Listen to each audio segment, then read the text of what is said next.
Welcome back to another episode of the PokeStop Podcast. I'm your host, Zach Pratt, joined as always by my co-host, Thad Wand. Thad, how are you doing today? Zach, I'm doing pretty great. How are you? I'm doing good. I haven't played this format in a week, and it feels like you go on vacation, and then you come back and realize, like, your house is falling apart, 100%. Yeah, I think that's how everyone feels. No, this format, I'm hating a little less than I did. I feel like last week. I feel like last week I think we both were just like so doomer about this format, just because like it just feels unfun, and it still kind of does. But I think we'll get into that more as we talk about the tournament in Mexico we had last weekend. I didn't really play any Pokemon this week. I don't know if you did either. Nah, I went ran our local league. Watched everybody play all the stuff that's out right now. Watched a Dragapult take it down. Outside of that, I've just been taking a little break. I feel like it's always around this time of year that I always kind of take a little break from the game, and then like I feel super good when I come back to it. Like I'm finally like, okay, like I can finally like get into the swing of things, and as the day approaches of us playing in a pretty big, post rotation tournament, starting to gear up for that has me really excited. Yeah, I kind of agree with that. I feel like that like January, February, a lot of the East Coast regionals, like we don't really have anything usually. Usually it's a lot of like European events coming up, and then we have EUIC. So I feel like almost every year, like this time is just like a like off time for a lot of US players. So yeah, I've been doing other stuff. I've been playing a lot of Marvel Rivals with my friends. Played some Commander last night. Super fun. I won because I'm the greatest Commander player of all time. And the blue deck didn't run any removal. But moving on. Who really cares about Commander? This is a Pokemon podcast. We did have the tournament in Merida. I really hope I'm not like butchering that.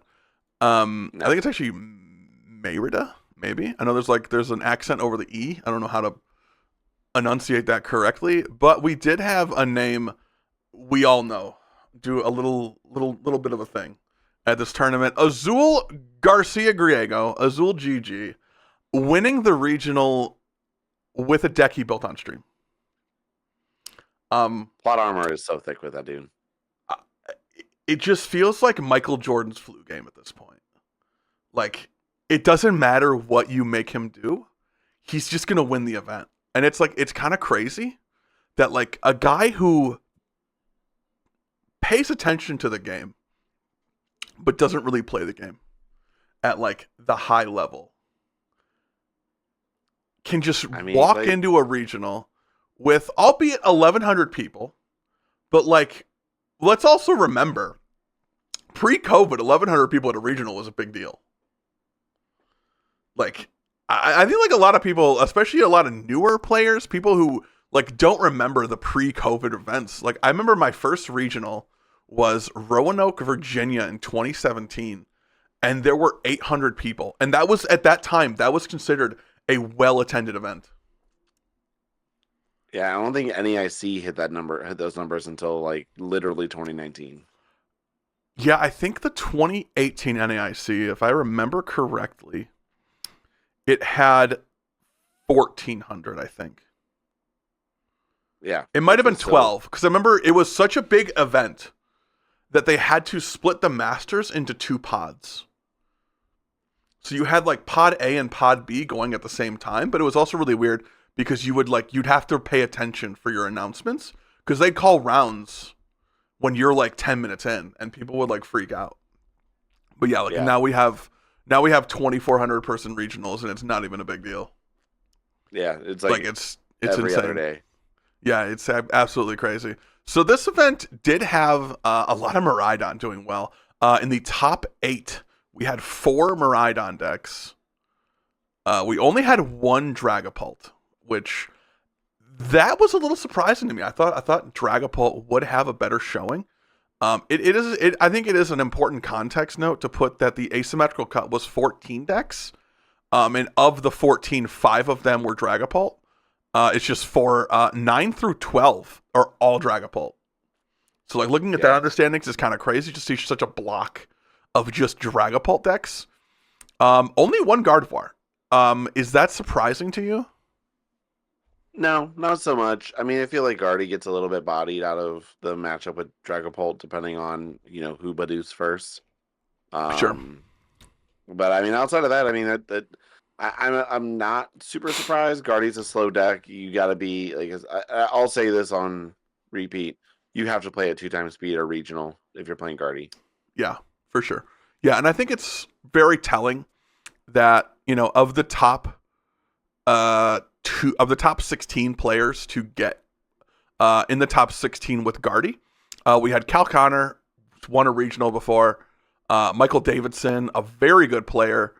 I don't think he's won a regional yet, but I know he's cut several regionals in his career. Yeah.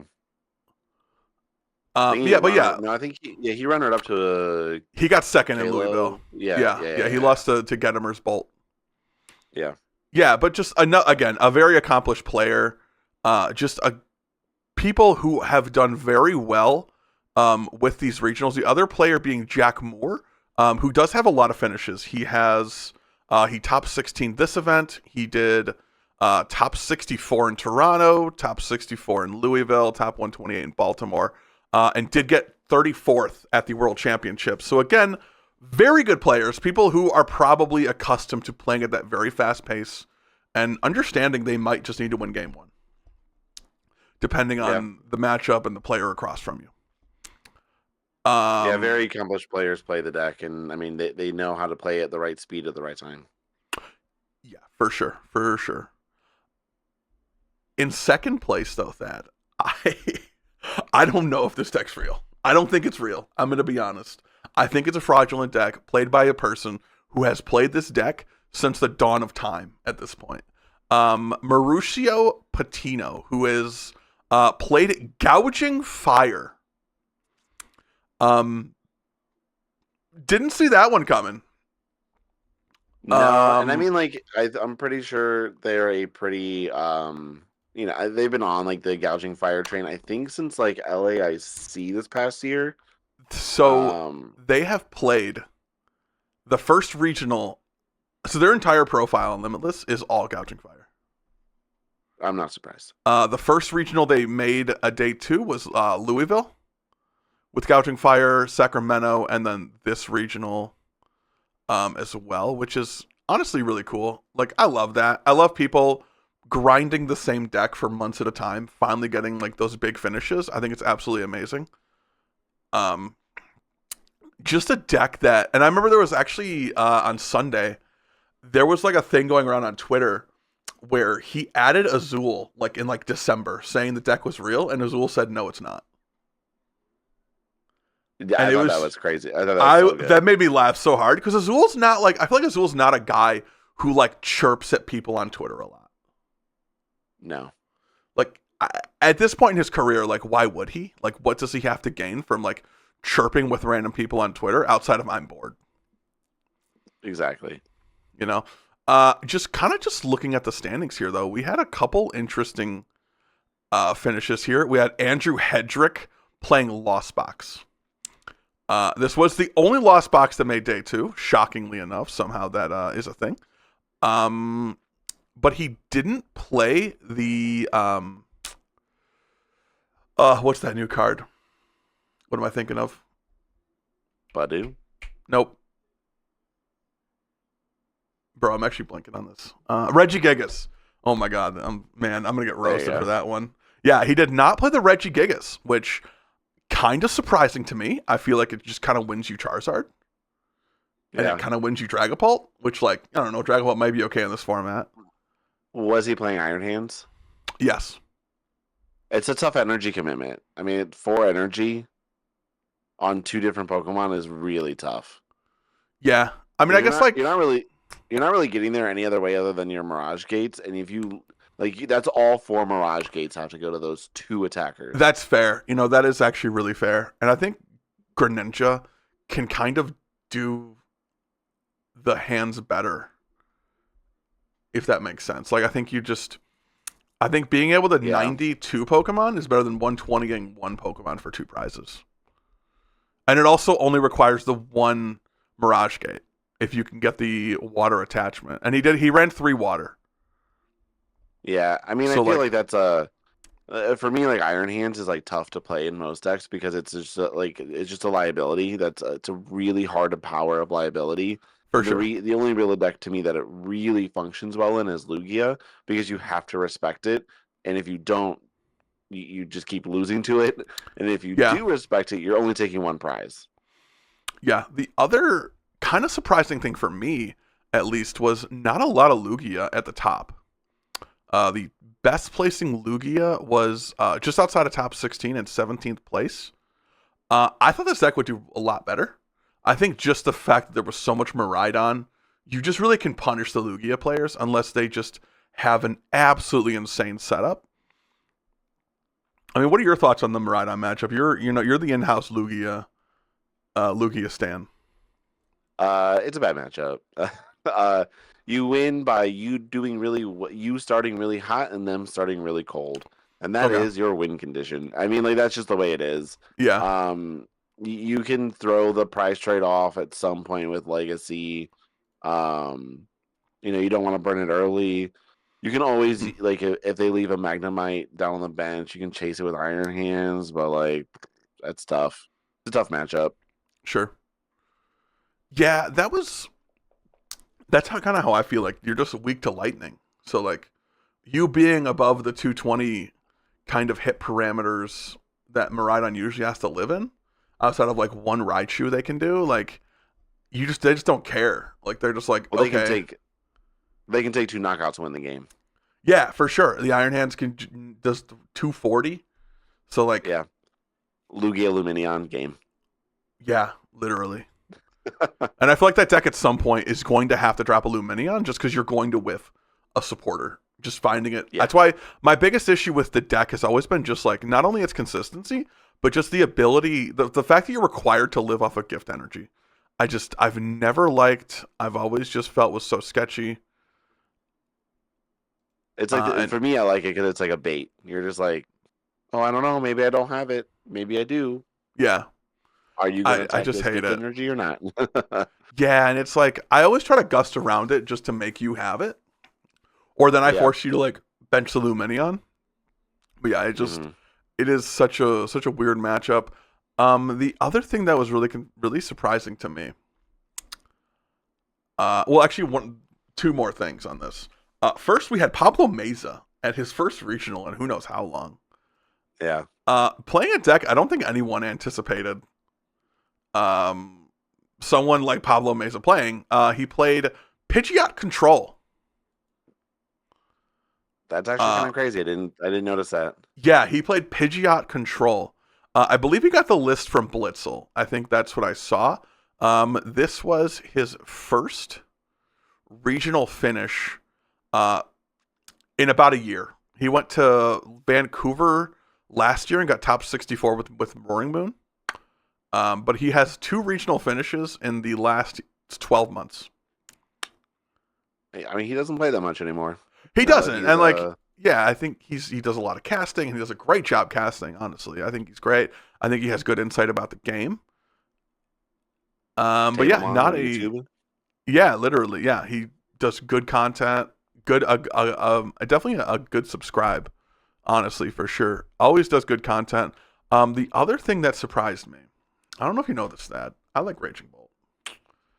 I'm I'm really quiet shocked. about it on the internet. I don't really talk about it. I don't really play it on stream either. Um, You're so coy. but there were some Bolt decks at this format, and I gotta be honest, I don't think they're good.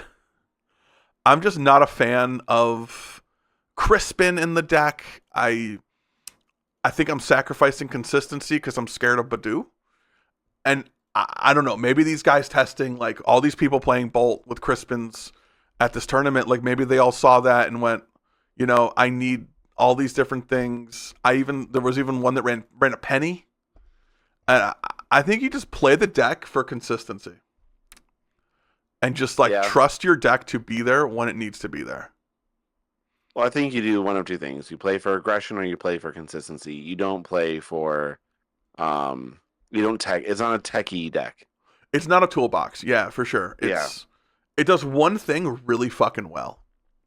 Yeah, and So, you like, need to like if you build it for that kind of reason, if you try to build around Badu, you're just building a less consistent deck, and it's also not yeah, more aggressive. It's just yeah, getting in the game. Maybe I mean I don't even know. sure. I'd rather not even play the game than play a Crispin. Yeah, I saw a few decks running the Koraidon from Surging Sparks. I don't I don't hate hate the that. idea of like a one of Crispin, but just these decks running like they're cutting gears for Crispins, and I'm just like that does not make sense to me. That Like feels bad. I am honestly turn one if I find a Crispin, or a gear, I'm using the gear to find a Sada, and I'm gonna say here's my Sada. I will knock out your Badu next turn if you don't Iono me, and then when they Iono you, you'll just find the other energy. Or you'll get into the next Sada. You know what I mean? Like they're Yeah, digging you for further sure. into it I'm into your I'm deck. digging so aggressively, I make you do things that you don't want to do. Yeah. Yeah, for sure. Um, yeah, this tournament, Thad, I gotta be honest, brother. I'm a little annoyed. I'm a little mad right now. Can we have a can I take the floor for a minute, Thad? If you gotta go do your taxes for the next 10 years, you might have time. Yeah, hold on, let me All turn right. off my camera real quick. Yeah, if And you need to like go to, I know you gotta work tomorrow, so like if you just want to go do your shift and come back, we can finish the pod when I'm done. Cause that I'm gonna be honest. All right, it is the year Go for it. 2025. Pokemon Pocket has made hundreds of millions of dollars. We have printed more Pokemon cards in the last year than in any year in history of this game. And you're telling me we can't get a stream? We can't get some kind of a production made for this event? You're telling me we don't have the money for it? Because I heard that on Twitter. It was a budget issue. I'm gonna be honest. That's like a barbecue place saying we didn't know we needed brisket today. You know? Like what are we doing? Genuinely, what are we doing? Like what is the purpose of us not even trying to grow this game? Like are we just satisfied with like, and it's kind of crazy that like we're relying, and this is not meant as any kind of shade towards, I forget the name of the podcast, but it was some guy who was there who streamed on his phone. He just holds his phone up and he's like, all right, Pokemon community, we've got the stream right here. I've got my phone looking at Azul's left shoulder blade. And I'm like, this is the best we can do? And like, objectively, no hate to that guy. He is doing the best with what he can to provide a product to the community. That there is literally no reason the Pokemon company cannot provide that product for the people who love this game. And like, I'm literally someone with Pokemon tattoos. I might be the only person on the planet with a Max Revive on their arm. And we can't afford a camera. Nah, I think that and to me, like this is like a slap in the face of that Pokemon community. You know, like Yeah, Pokemon throws these extravagant events, like these regionals, these internationals, these worlds events. You know that they put. You know, like watching the opening ceremony at NAIC last year was insane, and from the people that were there, it was so cool. They had like performers and dancers and drumline, and they had all this cool stuff. And like, you tell me we can't get a camera crew to Mexico? Yeah, I mean, it's insane. It's utterly insane. And you can't tell me we can fly people to Texas. We can do these things. We can afford to do these things. Like, there's money in the budget. The money exists, right? We had Terry Crews playing Pokemon 3 months ago. Like, Yeah. You're telling me we can't afford to fly? And you're telling me there's no one in Mexico who would do this? There's not a single player. You can't go to Pablo and say, hey, what are some names of people who like you think would do well with this? And let's have those conversations. To me, it's just an absolutely, it's just disrespectful to the community. And like it honestly, I expected there to be a stream.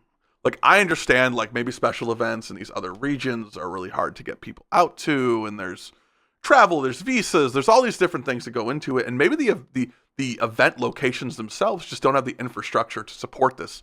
This is not a third Mexico is not a third world country. Like this is a country that can afford things, right? Like this isn't like some random island in the middle of the Pacific where we're just throwing an SPE to give people who don't have a ton of events around them the chance to play Pokemon. Like, this is crazy. This is utterly insane that we are having to have this conversation today. Instead of us talking about players who did great at this regional, I'm having to spend time to plan out my thoughts to try and figure out why Pokemon seems to not care. Seems to genuinely just be fine with being good enough and not being the best product it can be. No, I don't disagree with you at all. It's a shame. It really is. I mean, because like, how cool is that? Like, you get to like give a whole community like the ability to be seen, like we do in like Canadian regionals, right? Like we know all these Canadian players so well, and you know, forget the language barrier as a thing. I don't care. Like let's just give the platform to some of these players who deserve it. I mean, like it would have been awesome to see Gouging Fire. Like as much as I don't think it's a real deck, it'd be awesome to put that on the stream and see like, hey, this deck is doing really hot today. Like let's see what it's all about. Like and then giving some people who may not have the opportunity to travel all that much outside of their country, give them the ability to be on stage and see what they're made of at the Pokemon community.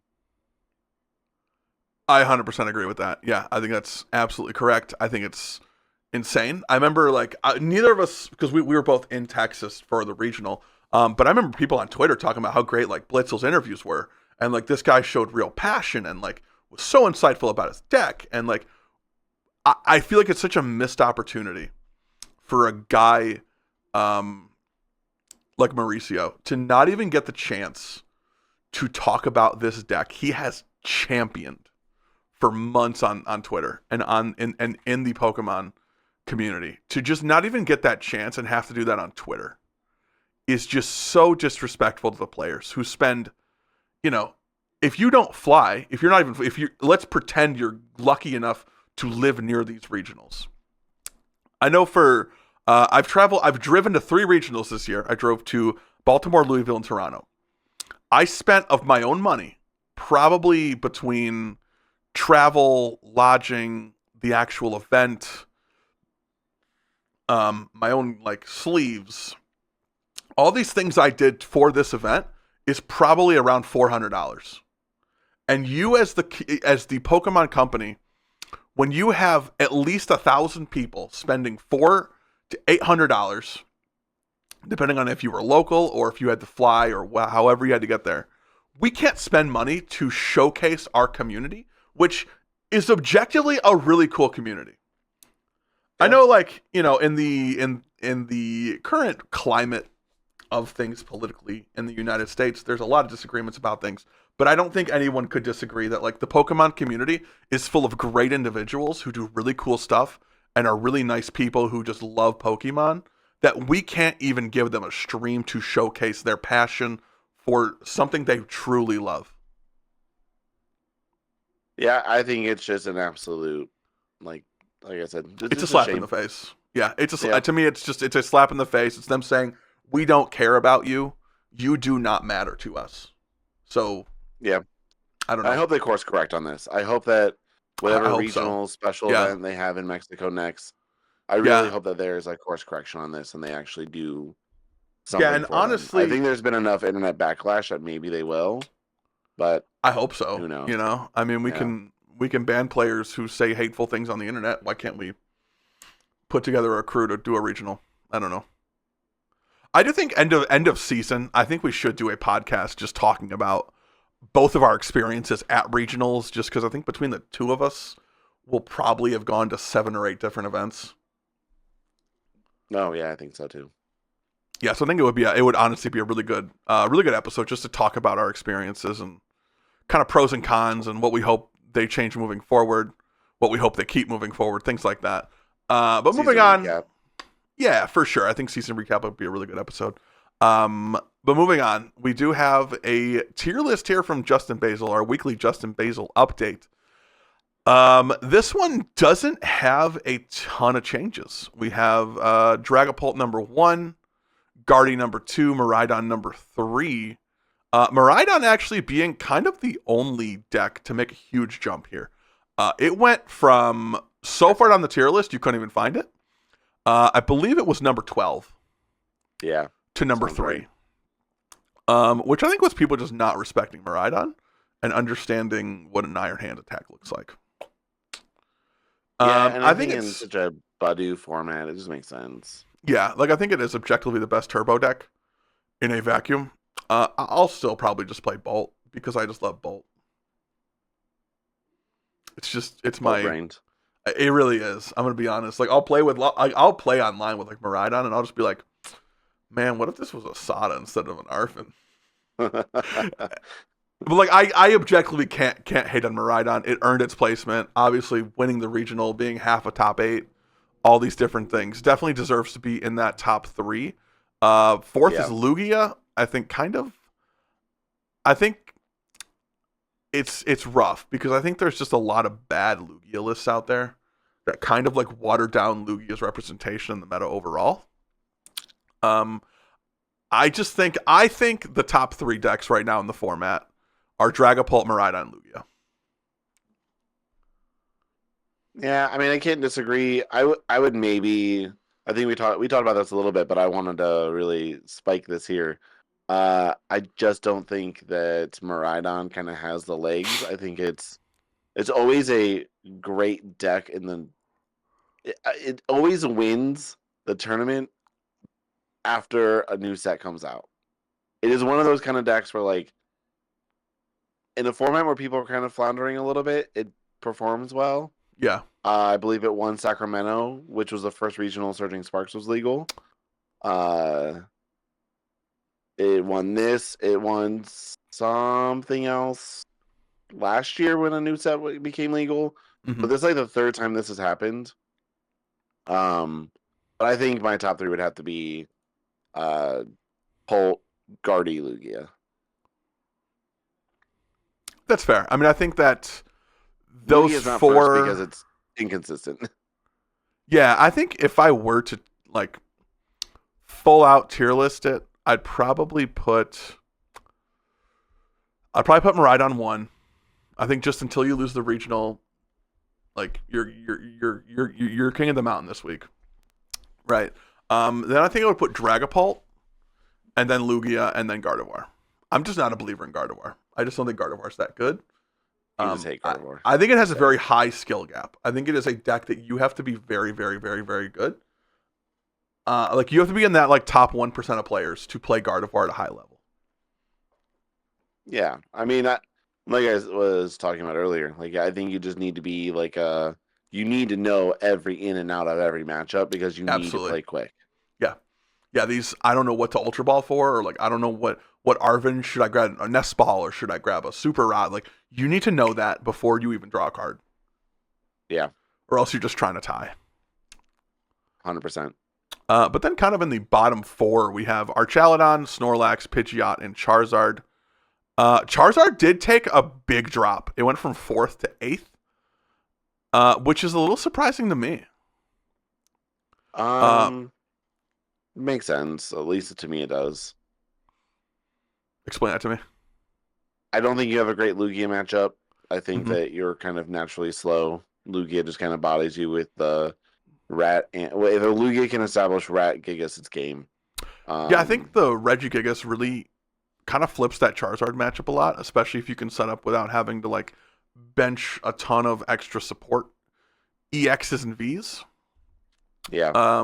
Yeah, plus you also do have the Rat, you have the new Regigigas. Yeah, and plus then if they have like a Rotom, Lumineon, like that also opens up big plays for like Weirder if you're playing that. Blood Moon, the Wellspring Ogerpon also early, like a turn 2 Wellspring. Like if you can take out like 2 Charmanders, like you back foot them really hard. Yeah.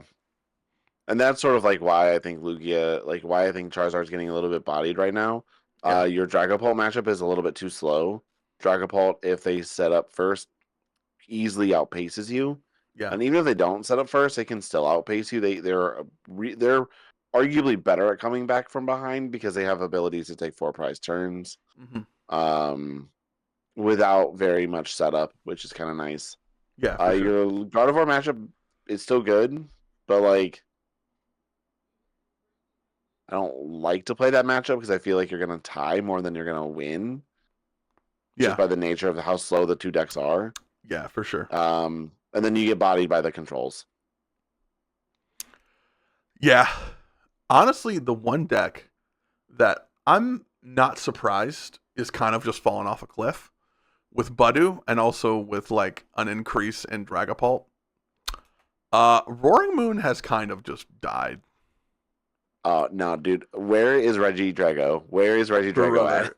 Oh, Drago? I'm sorry. Hold on. Because, like, I don't know if you know this, but, like, if there was a stream, if Pokemon did care about having streams for their community, you would have seen Drago on the graphic for day 2. In fact, I think it had a couple in, like, top 64. It didn't do great. Like, it definitely fell off a cliff. Like, it is off that cliff. No. But, like, if you look Like, down below, you'll see Roaring Moon, which had 0 in day 2. Which I'm not surprised. I'm not either, for sure. Yeah, but Budu just kills that deck so hard. Because the fact is they're putting relevant damage on you, which is really shitty. Like, that's actually, like, that 20 damage that they put on you is actually really annoying, especially if it's a Dragapult Budu, because then you can't gouge without leading to them potentially taking a 6 price turn on you. Yeah. I do stand corrected. It's so stupid. Actually, Drago only had 3 decks, three Dragos in day 2. There was only 1 Roaring Moon in day 2, and it was in seniors. Yeah, dude, the Reggie Drago fall off should be documented because it is actually insane. I'm gonna be honest. The roller coaster that is Reggie Drago, from being just unplayable bulk V to just instantly becoming king of the format to then falling off the moment Budu hits.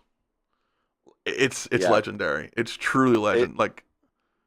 It is actually the funniest fall off of all time because a mid game Budu and you are ruined.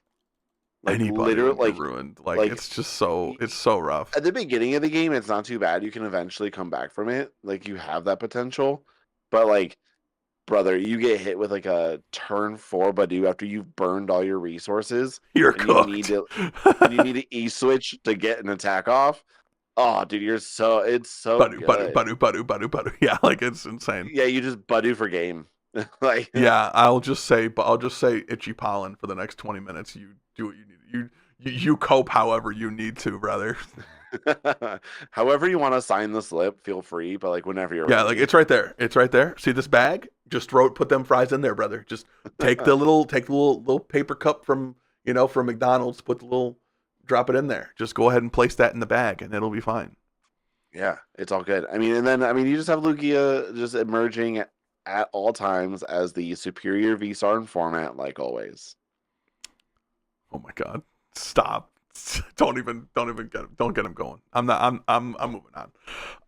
Sad. Last thing I do want to talk about is we do have the Prize Pack Series 6. We have the official set list now, and another banger prize set. I just saw that Lugia. I'm gonna throw it away. I was like, what is this face you're making? Are you like really focusing on the prize packs? Which I am. I'm locked into the prize packs. I'm not focused on cards that rotate. Putting it into frame. That's great. Anyway, all right. Sorry. No, you're totally good. So we do have another, honestly, a real banger set list for Prize Pack Series 6. I believe those officially release on Friday. So definitely hit up your 14th, yeah. Yeah, Friday the 14th. Almost Friday the 13th. So close. We do have, honestly, another really, really good set list with the cards you can pull. A lot of playable stuff, a lot of meta-relevant cards. So if you are interested in those prize packs, make sure to check your local leagues. There is an event locator on the Pokemon website where you can find leagues near you. But definitely make sure you support your local leagues, support your local card shops, especially if they sell 100%. product for MSRP. That's my TED 100%. talk. I also say the cool thing about the Prize Pack Series 6 is now we're gonna have a Hollow Knight stretcher, which is super sick. For sure. Like that's really cool. I'm not a rarity person, but like I'm always happy when like we print playables. Anytime we see playables, I'm into it. Just going Yeah. through here, I'm just gonna rattle off a bunch of the playables just so like I just want people to understand like the absolute massive quantity of playable cards that are getting printed. We have Blood Moon Ursaluna EX, the Curly Wall Buffalant, Charizard EX, Cornerstone Mask Ogerpon EX, the Ditto, Dragapult EX, the Recon Directive Cloak, Fan Call, Fan Rotom. We have Pheasant Dippity EX, the Freezing Shroud Frostlass, the Ace Nullifier Genesect, the Land Collapse Great Tusk. We have Iron Hands EX, Iron Crown EX, Iron Thorns EX, the Bad Koraidon, as I'll call it, the Primordial Beatdown Koraidon getting a reprint here. Metal Maker Matang getting a reprint here. Mew EX, the Free Retreating Morpeko, the Adrenabrain Monkey Dory, the Jewel Seeker Noctowl, Pecharunt EX, Pidgeot EX, both copies of Raging Bolt, the EX and the one prizer. Both copies of Roaring Moon, the Vengeance Fletching and the Frenzied Gouging. The Teal Mask Ogerpon getting a reprint. Terrapagos getting a reprint. Wellspring Mask Ogerpon getting a reprint. And that's just the Pokemon. We're also, I think the only, we get three, okay, there's a couple stadiums. Just the way this is laid out is kind of weird. We get Area Zero Underdepths, Binding Mochi, Buddy Buddy Poffin, Bug Catching Set, Carmine, Cypher Maniacs Codebreaking, Colress Tenacity, Countercatcher, Crispin, Earthen Vessel, E-Hammer, Explorer's Guidance, Glass Trumpet, Grand Tree, Hyper Aroma, Jamming Tower, Max Bell, Neutralization Zone, the Night Stretcher. Is it a base Night Stretcher and the Hollow Night Stretcher?